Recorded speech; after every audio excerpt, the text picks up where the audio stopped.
to Safety First with Danger Tate.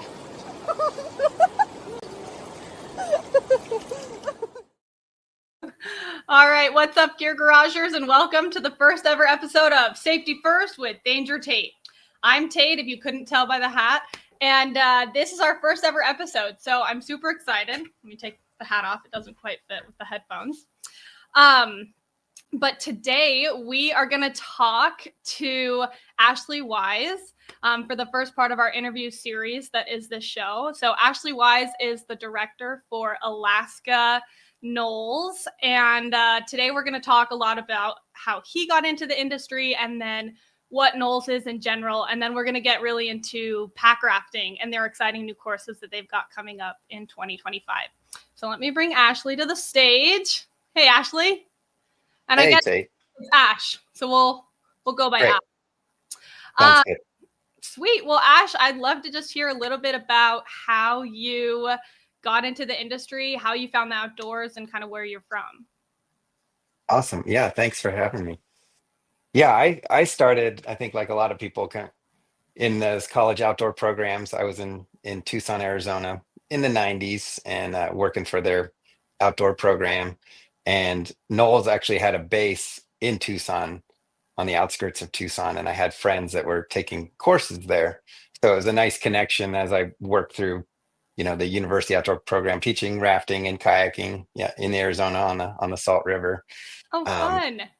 And then as I was graduating, it's like, what do I do next? And I applied for the instructor course for NOLS at the end of the 90s, so almost over 25 years ago.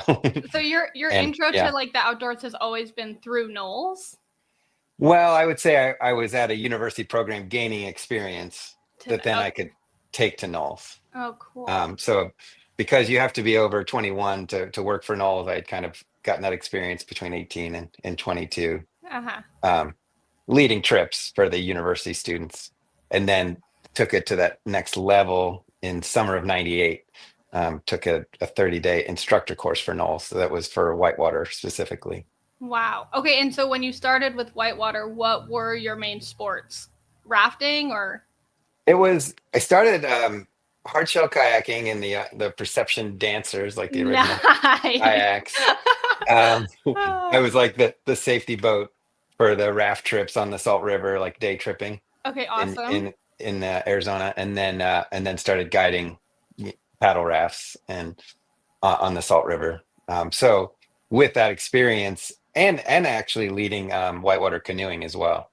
And it was a great fit because NOLS, their instructor course was canoeing, rafting, and hardshell kayaking. So I already had all those skills going into it. I'm always so impressed with people who start rafting after kayaking, because I feel like rafting, reading water is way easier than in a kayak. Everything seems so much bigger and more intimidating. Right. Yeah, and it was definitely school of hard knocks for me starting out in the steep like Salt River rapids. I would flip over and had a really strong roll and didn't realize like, oh, I could have worked on my brace before the roll. So it took me a while to like. That is my entire progression of like, I have rolled in some of the worst places because I was like, well, I don't know how to brace, but I trust I roll more. The roll's going to work. But those old ProTech helmets really didn't cut it. So then I had a lot of incentive to get a good brace. Okay, well, that's good. Yeah. Well, then, so when you did the instructor course and it was 30 days, what made you think, okay, this is my career path? Like, is there a moment or? Yeah, that's a great question, because if you don't know NOLS, it's a wilderness education school, international, and it prides itself on really good educators. Like the instructors are also good teachers, and I was so impressed with the folks that were teaching the instructor course and how they would present the information. It was also so well organized. They had ACA whitewater built into the curriculum. They brought the instructor. They had 4 days of river rescue. And then we did, like 5 sections of river around Utah. Utah, fun. And what rivers? The Yampa, out of Colorado, and then Gates of Lador. Oh, and Nice. Desolation Canyon, a lot on the Green River, but we did like laps on the Green River. Right. And so I think I was just so impressed with one, as we've all had that educator that just impresses you and you're like, oh, I want to emulate how they teach. I had that on the instructor course. Um, and I still keep in touch with those instructors, 25 years later, and just got to go on the Grand Canyon last year with a few of them. So Amazing. connection, that you have. And then the skills piece, like, becoming a hard shell kayak instructor, just like having your own pod of like novice kayakers and taking care Hmm. of them, like, is such an edge of learning, because you've got to be good enough to watch, like, go backwards basically, Yeah. and rescue mid rapid. So I loved like that engagement of like pushing my skills that way. And then yeah, obviously rafting, living and sleeping on the rivers is just like so awesome. And that's a unique program because it was like we were running 16-day trips, 21-day trips. So it wasn't just like Whoa. weekend rafting. It was like you're out there teaching novices how to kayak and how to lead raft. And sorry, to answer your main question, I love the fact that NOLS was teaching the students actually how to become river rafters themselves or whitewater kayakers. It wasn't just like, we're going to guide you. It was like, okay, now you're going to lead the pod, and now you're going to Mm. row the oar frame, and I'm going to teach you how to row. And Would you also work with the students on like interpersonal skills, or is it mostly all like skills based? yeah, no, you're right, because then you have all that camp time, Right. A and lot you're of camp living, time. Yeah. and the cooking is always like a big, communal piece, like the cook groups, rotations. Um, and as a leadership school, it's trying to teach those traits as well. It's like, how do you communicate with your group? How do you work through conflicts? Because it's not always going to be perfect out there. So for years, that was, and still is with NOLS, like the real strength of, like, you're not just learning the outdoor skills, you're learning the communication skills, and you're getting feedback from your peers on how you did. Real honest feedback versus like, oh, that was great. You like dig in more, Hmm. and so yeah, Did you I love it. find though, like in your normal life, would you just analyze every group interaction with like the NOLS mindset? It's probably to the opposite for me. It's like I do that for work, and and then at home I'm like, I'm gonna let that go. But Yeah. no, I know, I appreciate that. I mean, my kids actually live at our Knowles campus, and they talk about wanting to be Knowles instructors someday. So I'm like, oh, okay, I probably should not just brush things off, but like, get, it's been a good, to have them grow up around that community as well of good communicators. So, I mean, yeah, I feel like they're gonna be the ultimate outdoors people. I can't wait to see Yeah. them in like the Banff Film Festival eventually. I'm sure I'll see them. Yeah, I won't push it. Yeah. Good, smart. Um, with after you did your instructor course, you've been NOLS the whole time through, and I'm assuming not only whitewater. So, what other disciplines Mm. have you done? Yeah, and it was cool. Within there, the 5 years of starting out with Knowles, I actually was the director of a university outdoor program myself in North Carolina. Oh, cool. In Um, Asheville or where? it was in Greensboro, kind of right in the center of North Carolina, and we Oh, did a cool. bunch of whitewater in Western North Carolina. And so that was so cool that it could take the skills from Knowles. I'd never even been to North Carolina, and then I started like running my own university outdoor program. I Oh, think I was like cool. 24 years old or something. Amazing. That's and awesome.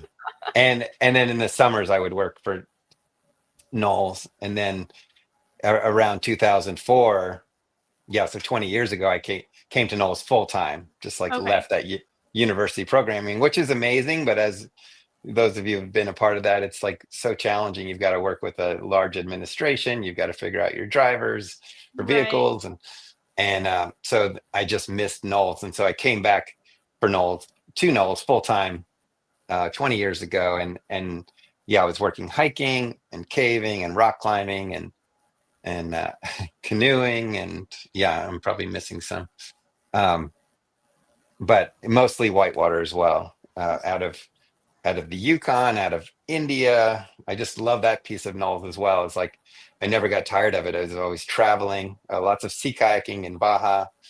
So yeah, it's been something that's kept me engaged my whole career, basically.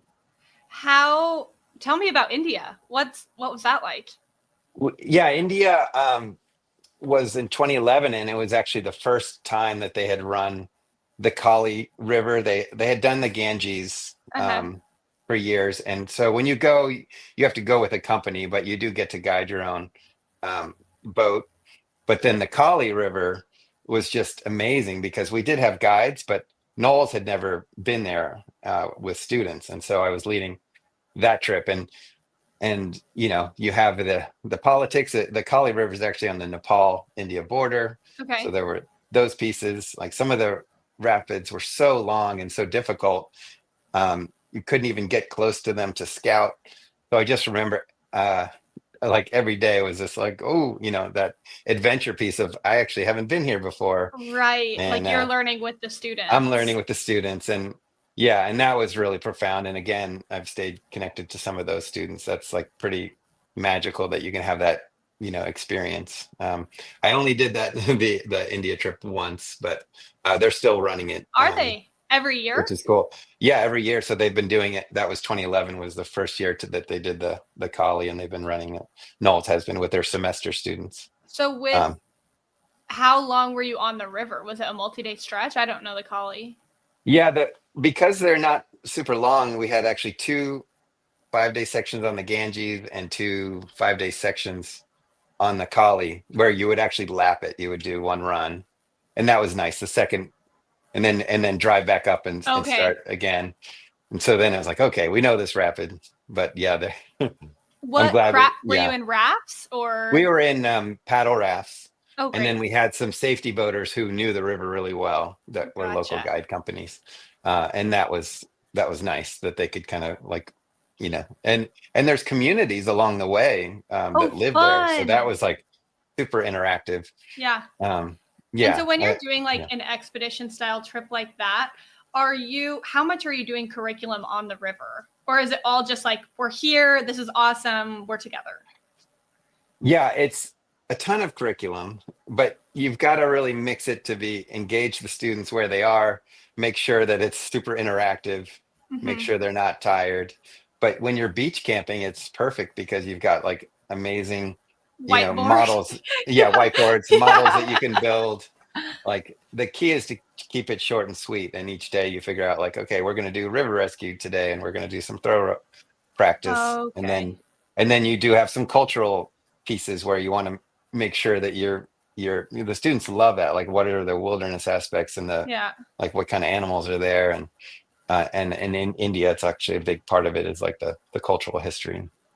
So can be challenging when you haven't been there yourself. You're like trying to learn up as best you can, um, but also exciting. You've mentioned like that there's the community aspect and that you still keep in touch with a bunch of Mm. students. If anytime I've met someone and I've been in a group of people and NOLS comes up, 2 people will raise their hand and be like, "Oh, I did NOLS." Like, oh, in fact, speaking of, we just got a comment. The NOLS River Rescue Guide, written by Nate. Let Mm. me pop it up. Yeah, Nate Ostis. Hostis is a great resource. Okay, thanks, Maine Ale. Perfect. See, Oh, like so yeah. many people know NOLS, and so do you think that it's just created that community based on like the expedition mindset or like the allure of learning, or what is it about NOLS that makes it so family like? Yeah, I think it's the amount of time that you're out there.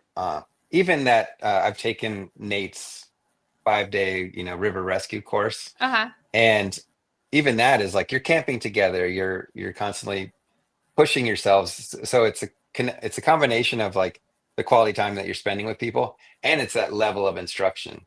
It's like the class I took with Nate in Idaho years ago, um, has stuck with me because he constantly pushes your skills. I've taken a lot of kind of different classes, and then Nate's, I was like, oh, this is the one. And yeah, he came up to Alaska. He's run some trips up here, and we had him do some river rescue up here. But so that's, I think, the biggest piece is that you're finding like the highest quality instructors. The students are really connecting with you because they're out there, having never done something like that before often. Yeah, it's amazing. As like an instructor, I mean, you're the director now, but you instructed for a long time. For you, what was it like working with the same co-leader for a Mm. month at a time? Like, what were challenges that arose and like how did you deal with them? Yeah, and on whitewater trips, you had 5 total instructors. Okay. So then it's like your own little community of that you're trying to build just the instructor team. And I think the key, and Knowles does a really good job of building this in, is like, okay, every 3 days you're going to do an instructor check-in with your group and actually document like how are things going. Mm, Um, and that's amazing because you can come back at the end of a course and be like, yeah, that didn't work very well. And Knowles will push you on that. You have a debriefer of your course, and they're like, hmm okay, well, did you all address that on the course? And you're like, hmm okay, next time I'm going to do better. So you have an incredible kind of written record that helps you as an individual instructor. Like, okay, next time I'm going to work on that with that Oh, that's instructor really team. cool. Yeah. And then your future briefer who works for Knowles gets to read that information too and says, oh, here, I see that you're working on these things. And so you Okay, I get, love that. But yeah, also as a guide, I'm the like, that kind of makes my heart beat fast because I'm like, but what about when I've made a really big mistake and I can't let it go or like move past it? Well, I really appreciate that about Knowles is that they understand that's part of being in the wilderness. Like there's so many Mm, variables and there's no judgment. It's like what Knowles is really looking for is like, how are you trying to improve in the future? I see. And certainly if it becomes this pattern, like, yeah, 5 courses this happened. But if it's like, oh, that was a one-off, I'm really working on it. Um, yeah, there's On grace the there for sure. Okay, well, that makes me feel a little bit better because I think back to some of my trips guiding and I'm just like, oh, I'm glad that that is dead. Like that, I'm glad that's past. Um, as far as like the student side of things, you know, they're learning how to be leaders. So when in the course do you start kind of giving them the Mm, reins of like leading the course? yeah, well, that's a great question because uh, I'll just use a 30-day wilderness hiking as an example because that's like the classic Knowles course that, you're on land, you can stop, you can work with your students. So really on day 3 of a 30-day course, you're like, okay, you're going to navigate today and you're going to navigate your peers. I'm going to kind of hang back. You've seen how we've done it. And so you're kind of the leader of the day. And they get a bunch of practice doing that because every 4 or 5 days they get to rotate and try again. And then by the last week of your 30 days you're basically saying, okay, we're setting you up for your own independent expedition now. We've taught you first aid. We're going to make sure you have like proper communication devices, and Mhm. you're going to plan your own route, and you're going to kind of nominate your leader for that individual. So we'll split the group into like 4 or 3 like pods of students hiking. And so the whole trip is actually geared towards them managing their own individual like wilderness expedition. And with whitewater, it's a little trickier because it's not like, okay, here are the boats. You got this. Right.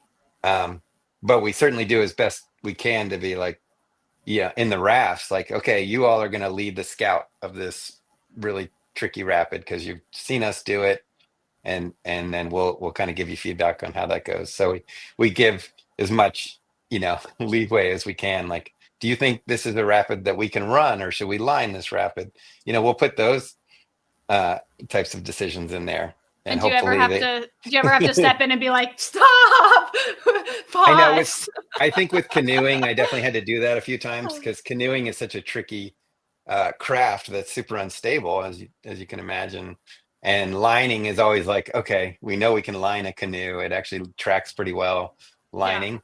And so sometimes there is this like, oh yeah, we got this, we're going to run it. And then I'm looking at it like, well, what happens because if you wrap a canoe on a wilderness trip, it's Yeah, like you're it's toast. it's it's a real bummer. So I think I did step in a few times, and it does create that awkward like, well, why did you even ask if you were going to step Right. in? So you really try and do your best to coach where they can see the challenges of the rapid themselves and make that decision. But yeah, lining is also so challenging that they're like, oh, let's just try it. Sometimes. Yeah. With I mean, yeah, that's I'm just thinking about some of the classes that I've taught for Northwest and thinking Mm. about letting them make their own decisions and kind of the things that I've seen, and I'm like, okay, this could be worse, but we're like road access, like no big deal. Right. And so when you're out in the wilderness, and especially like you're now based in Alaska, with the Alaska wilderness, how does that compare Mm. to other places that you've worked? Yeah, thanks. Yeah, so then I moved up here full time with NOLS almost 15 years ago because I came up and saw how much wilderness potential, how much river potential there was. And NOLS had been here at that point for 35 years, Mm-hmm. running trips on rivers and mountaineering and sea kayaking. Um, and so that's when pack rafting was just like this ding. It's like the perfect craft because I'd managed so many like canoe trips in the Yukon or in Utah, and that's like a huge cumbersome craft. Right. And so what we actually, when I moved up here and started working, is when we started pack rafting. So almost 15 years ago, and I was like, oh, this makes so much sense. It's like, Because just over 5 pounds as a boat. Yeah. well, yeah, and that was my question: is where was the technology for pack rafting even at that point? Yeah, and so pack rafting had started roughly around 2000 in Alaska, with Alpaca and Uh-huh. folks like Roman Dial. Uh-huh. And so yeah, about 10 years in, it was like, oh, these boats that are being made in Colorado are really whitewater ready. Mm-hmm. The material is strong enough. They have thigh straps that are designed to be able to brace. And at the time, you couldn't kind of unzip the rear of the boat and stick your gear inside. So Right. we were like strapping our 40, 50 pound backpacks on the front, And then but it's like so top heavy. and it was working. Okay, Um, good. and what's nice about rivers in Alaska is that you can start.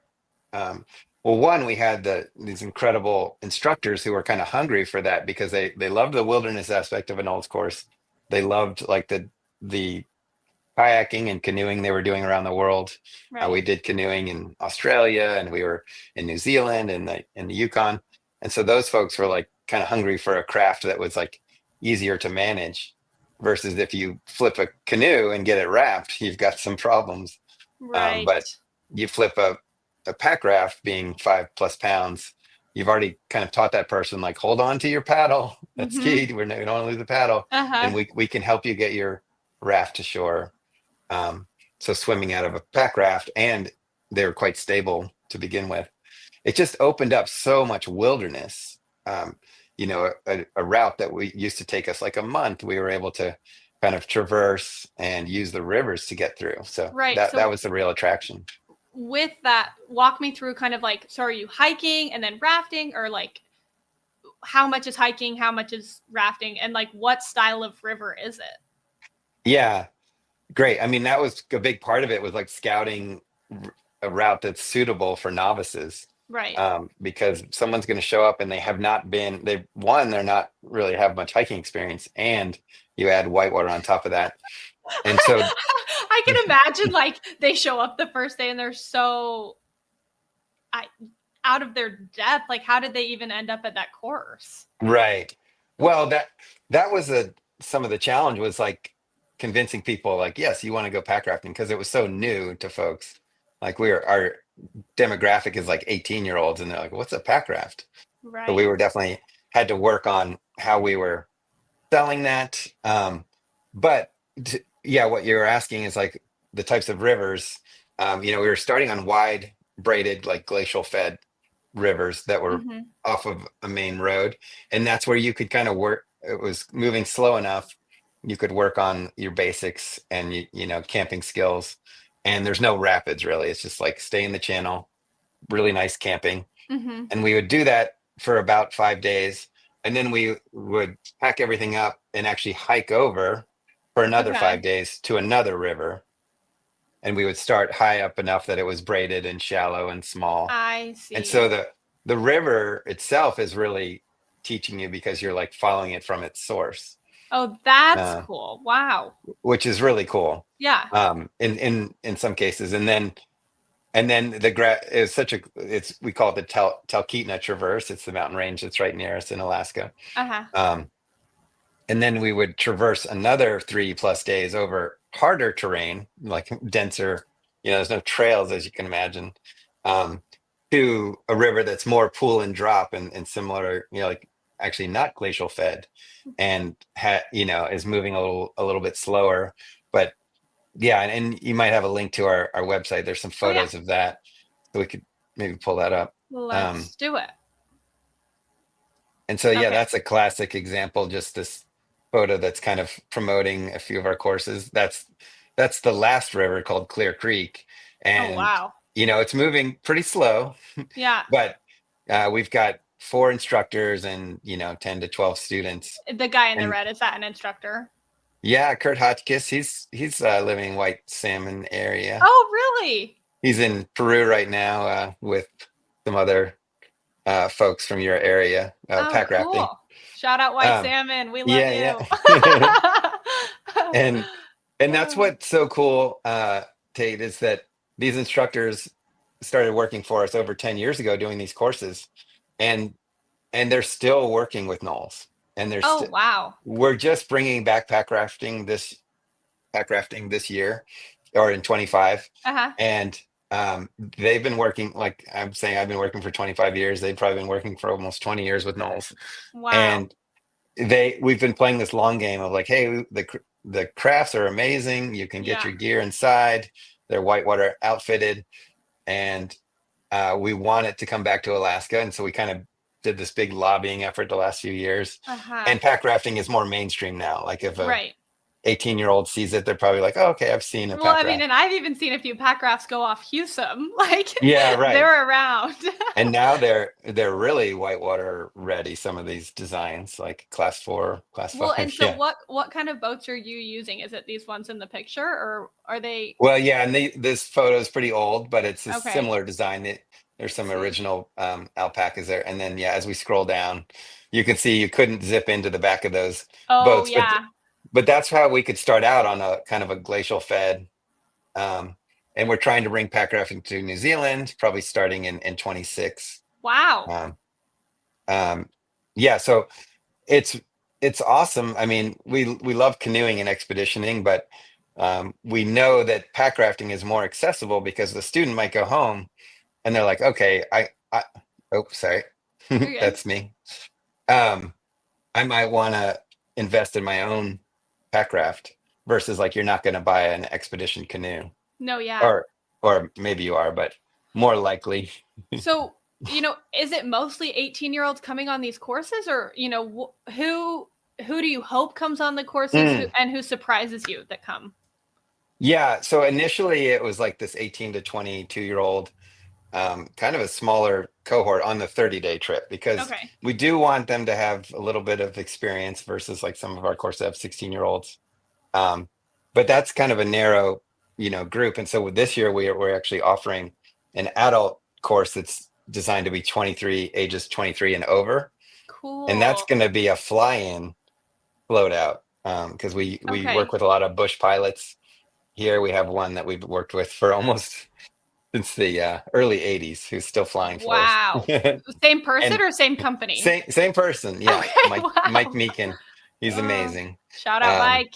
I know. And yeah, Jimmy Carter was president when he started. So Wow. with us, but it's that type of relationship where he was with us when we started pack rafting. He's like, oh yeah, this will be a great lake for you to re-ration on, and then you'll hike over to this area. So he's been like an integral part of it. Because he knows the area so well. He knows the area so well. Yeah. So with And the so, adult, yeah. is this isn't the first ever adult 23 plus course that NOLS has done, or is it? Well, we've been working in the last 8 years or so. We've been doing a lot more adult courses that are shorter and designed for folks that don't have as much time. Right. So they're 7 or they're 10 days, and that's where the flights come in real handy, because you can get right to the headwaters of a river in the Talkeetnas versus like we spent 14 days to get here. Right. And so we'll design a lake day into that, to try and get some of those basic skills. Right. And it's kind of this reunion tour. Yeah, these instructors that have been working with us in those courses from 2011 and 2018, they're going to come back and work those again. Right. How does the dynamic change when it's adults versus college age students? Yeah, the adults tend to be more informed about what they're getting into. Okay. Yeah, it's their That like makes sense. often their hard-earned vacation money. Like, is this something I really want to do? so the expectations are higher. There's definitely more interest in like the natural history. They've been, and more interest in just like getting to know other people and sort of finding. They really appreciate just talking with their instructors, and I mean all students do, but like Right. adults are like, you're almost getting this like mentor or life coaching out there as well, Right. because you're giving them feedback on how that day went technically, but it's also like, hey, this is how you were communicating with your group, and like they maybe have never been given that type of feedback. Yeah. So I really enjoy the adult courses, and that's something I'm able to still I'm still working courses, fortunately, but not many. But Uh-huh. you can, and that's the cool thing about NOLS and continuing to work there. It's like, okay, I don't have time for a 30-day course anymore, but I can do 7 days, Right. and I'll go to sea kayaking in Baja, or And I is wish it I could work. Yeah. once you have like the basis for like, oh, this is Mm. how you run a course, this is that, can you kind of go into any discipline? Like, Yeah, and the seminar program at Knowles is this great kind of also benefit to being here, that it's like, oh, okay, you have some sea kayak experience. You're a whitewater instructor. mhm. Yes, you will essentially pay, like you can get down to Baja and we'll pay you to take a 10-day sea kayak seminar, Wow. and then we'll assess you or not, like based on your skills. And then that's how you kind of jump from skill to skill, is like you can't just be like, I know how to sea kayak, like sign me up. You need to show, and get one of those evaluations that you're ready to work. That's like And so, dream professional development. That's like, oh, it's amazing. And that, yeah. And that's how I kind of bounced around with Knowles. I had experience from, university programming, but it was like, okay, you want a cave? Like take our seminar. mm. Yeah. So So with, just pack rafting, the adult course, when are those taking place? Is mm, there still a college age student one, or are they both adult? yeah. So this summer of 25, the 30-day course is essentially the month of July, or Hmm. just going into August a little bit. And it is 18 to 22. Okay. So it is basically designed for that like college age student. Hmm. Um, and then right after that one, 2 or 3 days later, in for 10 days in August, early August, Hmm. is the 10-day adult course. And that's the Um, fly-in. and that's the fly-in. Yeah. And it's in line with the adult courses that we've already been running, which are in Alaska. We're doing a lot of fly-in, hike out. Uh-huh. So this is essentially fly-in, float out. And as I was talking to adult students here over the last few years, they're like, oh yeah, this is awesome, sea kayaking and hiking with you. I'd love to do something else. So that was incentive too. Like, well, Okay. Offer af- another type of craft. yeah, and pack rafting, as you know, and as I know, that it's like getting bigger. And in Alaska, there's other schools and programs that are doing like 1-day training, 3-day training. So this is Right. also a nice, and those clients are saying like, oh yeah, I'd love to do something longer. So we're trying to, Hmm. like, because we have that logistics experience, we can be like, yeah, we've got the pilots, we know the route, Within a we have the boats for you. Yeah. like within Alaska, if there's like 100% of the state, how much is NOLS in, like percentage Mm, wise? I don't even know. Yeah. I know. I mean, percentage wise, it's tough because we are essentially south central, Okay. near Anchorage, and we've got the Chugach Mountains and we've got the Talkeetnas, and then we're mountaineering up in the Alaska range. So it's like all of the heavy or larger mountain ranges, and even into the Wrangles. We were traversing the Wrangles, the largest Wow. national park, if you count St. Elias with it, with pack rafts and novices. And even other guide companies in the Wrangles were like, how do you do 30 days like pack rafting? But we just had that kind of relationship. So percentage wise, it's like we're in the heart of the mountains, the glacial mountains. Uh-huh. And then we used to go to the Brooks Range. We're trying to go back to the Brooks Range, but that's like the larger percentage of the state is like farther north and does have incredible rivers, but we're not up. We used to canoe up there. But yeah, I'm hoping with pack rafts we can Do start more. kind of with our couple of trips. And then Knowles is hoping, not just to be a niche programming with like the same 6 instructors. It's like, okay, let's bring it to other locations. Let's get more instructors Hmm. involved. So that's the long game, is it's like to broaden it to other locations. And I mean, you said something and my jaw literally dropped of like, you're exploring a mountain range with pack rafts, with novices. I can only imagine. I mean, I've never I've pack rafted. Actually, I did do a pack rafting trip that was pretty awesome on the Escalante, and it blew my Yeah. mind. But I made the mistake of wearing chacos for that Oh. awful hike out, like the sandy up and Oh then yeah. lifting.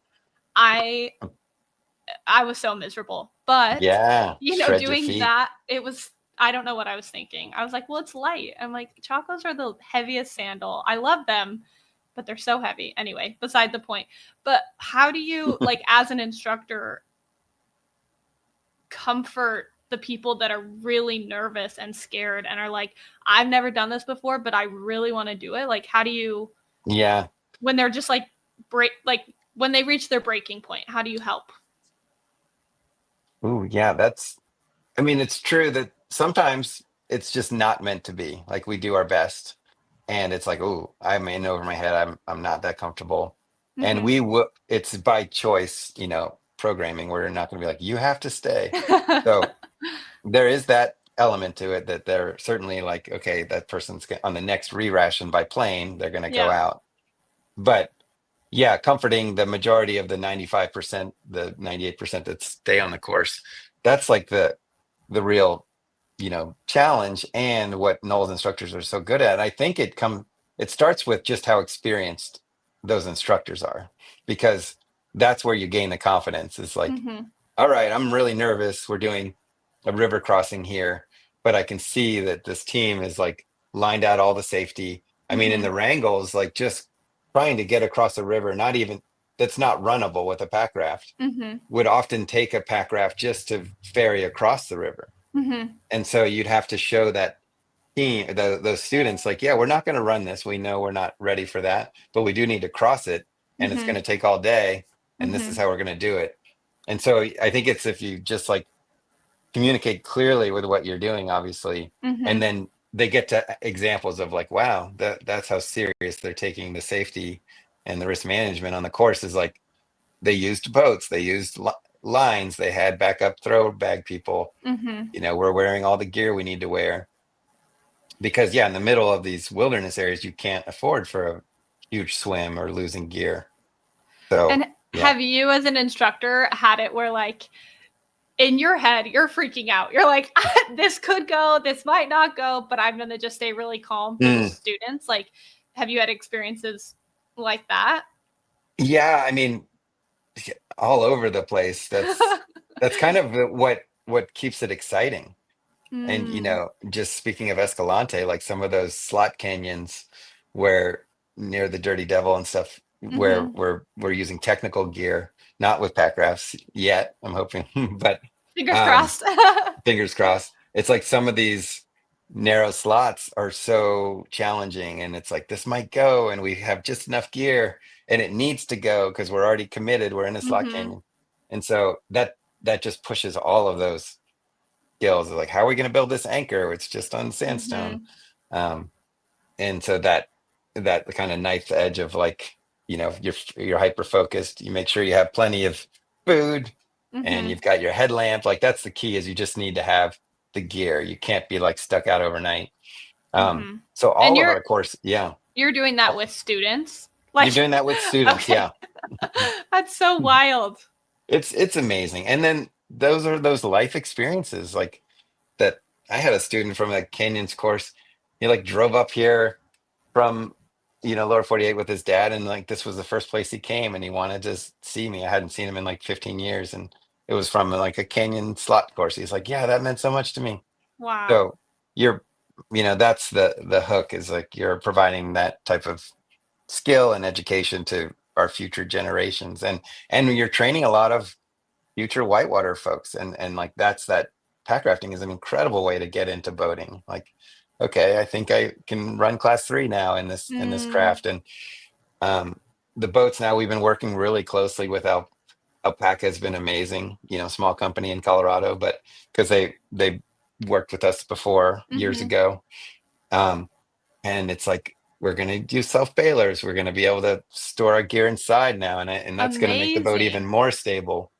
um, and yeah, it feels like and for NOLS, it was such a smaller type of program for years. It was like, oh, we don't really know about pack rafting. And I've just been Mm-hmm. this, like, as I've gotten into my director role, like, hey, this is something we really want to bring back because we Right. are we have the skills and we have the instructors that can run this. And it keeps instructors engaged, Tate. It's That's like, what I was going to ask too. Yeah. yeah, because that piece that you were mentioning of like, does this go? How am I going to manage this? That's what keeps instructors engaged. Is you want for your professional development, not just to be like, oh, Mm-hmm. we're running the same river and it's the same level, Mm-hmm. but it's like, oh, there it was flooding last night. Like, what has that done to the river? And Right. if we come around the corner and there's a bear on the long side of the river, what are we going to do? There's all sorts of like challenges. Okay, speaking of bears, I mean, when I think Alaska, I think of all the movies that I've seen about like the salmon run or the bears or Yeah. the guy that got eaten. Like how do you deal with wildlife on the expeditions? Yeah, I mean the bears are amazing because you can see them in their natural habitat. And almost every hiking course on a 30-day trip, the goal is to see bears from a distance. Amazing. Um, Oh, and and travel in large groups of three or more okay. and be loud. The bears want nothing to do with it. You just don't want to spook them. And Right. on a river, that's a little trickier because the river's loud. Right. So you've got your bear spray handy. You're just constantly, scouting along. But most of the rivers, except for that last one in the photo, are more wide open and you can like see what's along the banks. But Have you yeah, it's a have highlight. you had to spray bear spray before? I have not, I've had like hand on the holster type thing, but I've never had like a bear charge me, but we've had bears sort of like sniffing and like, and then you're just, you stand up as your group, you've made sure you're all close together, and the bears just like wants nothing to do with like a large, loud Group. group. So yeah, it's Okay, well, just how I you feel manage like it. that's comforting for all the people who are listening who are scared of bears Hmm. and don't want to go in the Alaska wilderness. I feel like for as many courses as you've done, if you haven't had to deploy bear spray, it's pretty And good. it's a highlight for students to have that interaction, like to see a bear in the distance and Right. like learn about the ecology of bears and yeah, versus like be afraid of them. No, it's pretty amazing to see the megafauna out there. Essentially, they're just like massive. That, yeah, I bear is my favorite animal, so I feel like I would actually start to cry if I saw one. I see them on the road. We see them less and Mm, less, but a grizzly bear that's on the bucket list for sure. yeah. Okay, so let's just take one last look at this website just so people can kind of Mm, see, where they need to go with the pack yeah. rafting. So if If I you wanted to, how would I do it? right, the website, if you scroll down, this one actually has the link. Maybe halfway down, we'll keep scrolling. Oh, here we Yeah, go. right here. Okay. Essentially, those are the two courses that you just passed, that are right above. So if you scroll up Oh, one right here. Okay. right here, and yeah, so we've got our adult course on the This on the one. left, Okay. and then those are hyperlinks. Yeah, and then the 18 and says Well, 18 and over, yeah. 18 to 22. Oh, perfect. Um, Here it is. yeah, and so Perfect. we've been on, trying to work with alpaca and get on social media more and really raise that awareness that because students love our combo courses. Like we do these sea kayak and hike courses in Mm-hmm. Alaska, and they're like, oh, that's amazing. I get to do something for Mm-hmm. 14 days in Prince William Sound, and then I'm hiking. And I'm like, this is a combo course. You're hiking. Mm-hmm. And so that's the trick is like you're not always in that raft. Mm-hmm. You roll it up, put it in your backpack, and then you move on to the next river. And that's like an incredible way to see the terrain. And what's borne out is that you actually cover so much more as you can imagine, like trying to walk along a riverbed will take Mm-hmm. 5 days, what our packraft course can do in like one day. And so you're just like the Mm-hmm. miles that you can make up because the terrain's so dense. Well, and I think it's just so cool because I mean, my whole life revolves around rivers. I mean, I moved here for kayaking. I guide in the summers, right? Like, I think the more people that can just experience rivers and the magic of them, but then also, I mean, after hearing all this stuff about NOLS and just understanding like the expedition mindset and like the life experiences and the problem solving, I just think it sounds really cool. And I think it's going to be cool to see like the people that walk away with Mm, the knowledge they gain from it, like what's their next step or what right. new doors are going to open. So it's been amazing to hear about this. I mean, it makes me want to go find a pack raft. So, and it makes me want to go to Alaska. Honestly, I think I'm like, oh, okay, Alaska in the summer. That sounds amazing. So yeah, That's what brought me here. It's like, yeah, once we're still coming up with new routes. I mean, which after is 50 so fun too. I plus mean, that there's years. Yeah. so much to do there. Hmm. And I mean, I think your passion for pack rafting and just exploring the new places with students, which still kind of blows my mind, that the students are a part of it is really cool. So I really appreciate you sharing it all. Oh, yeah, my pleasure. It's great to talk to you. Yeah. Well, thank you so much, Ash. And this concludes our first ever episode of Safety First with Danger Tate. So let's see if now I can end the stream. All right. Thanks, Ash. All right, take care.